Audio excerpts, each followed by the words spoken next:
Mardi de la semaine de la sexagésime. Lorsque nous réfléchissons aux terribles événements qui se sont produits au premier âge du monde, nous sommes perdus dans l'étonnement devant la méchanceté de l'homme et devant l'effronterie avec laquelle il pêche contre son Dieu. Comment se fait-il que les paroles redoutables de Dieu, qui ont été prononcées contre nos premiers parents en Éden, aient pu être si vite oubliées? Comment les enfants d'Adam ont-ils pu voir leur père souffrir et faire une pénitence sans fin, sans s'humilier en imitant ce modèle de repentance? Comment se fait-il que l'on puisse croire la promesse d'un médiateur, qui devait leur ouvrir la porte du ciel, sans éveiller dans leur âme le désir de se rendre dignes d'être ses ancêtres et de participer à cette grande régénération qu'il devait apporter à l'humanité? Et pourtant, les années qui ont suivi la mort d'Adam ont été des années de crimes et de scandales. Au contraire, il a lui-même vécu pour voir l'un de ses propres enfants devenir le meurtrier d'un frère. Mais pourquoi s'étonner ainsi de la méchanceté de nos premiers frères? La terre a maintenant 6000 ans dans la réception continue des bénédictions et des châtiments divins, et les hommes sont-ils moins sourds de cœur, moins ingrats, moins rebelles envers leur Créateur? Pour la généralité des hommes, nous voulons dire, de ceux qui daignent croire à la chute et au châtiment de nos premiers parents, et à la destruction du monde par le déluge, quelles sont ces grandes vérités? De simples faits historiques qui ne les ont jamais inspirés à craindre la justice de Dieu.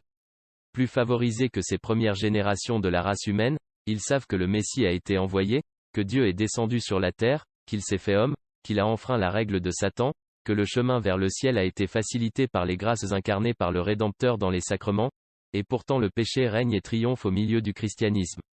Il ne fait aucun doute que les justes sont plus nombreux qu'ils ne l'étaient au temps de Noé, mais alors, quelle richesse de grâce notre Rédempteur a-t-il déversé sur notre race dégénérée par le ministère de son épouse l'Église? Oui, il y a des chrétiens fidèles sur la terre, et le nombre des élus s'ajoute chaque jour, mais la multitude vit en inimitié avec Dieu, et leurs actions sont en contradiction avec leur foi. Lorsque, par conséquent, la Sainte Église nous rappelle les temps où toute chair avait corrompu son chemin, elle nous exhorte à réfléchir à notre propre conversion.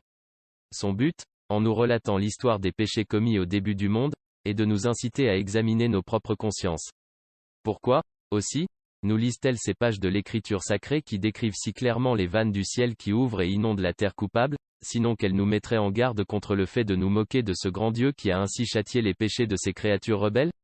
La semaine dernière, nous avons été appelés à réfléchir aux tristes conséquences du péché d'Adam, péché que nous n'avons pas commis nous-mêmes, mais dont les effets sont si lourds sur nous. Cette semaine, nous devons réfléchir au péché que nous avons nous-mêmes commis.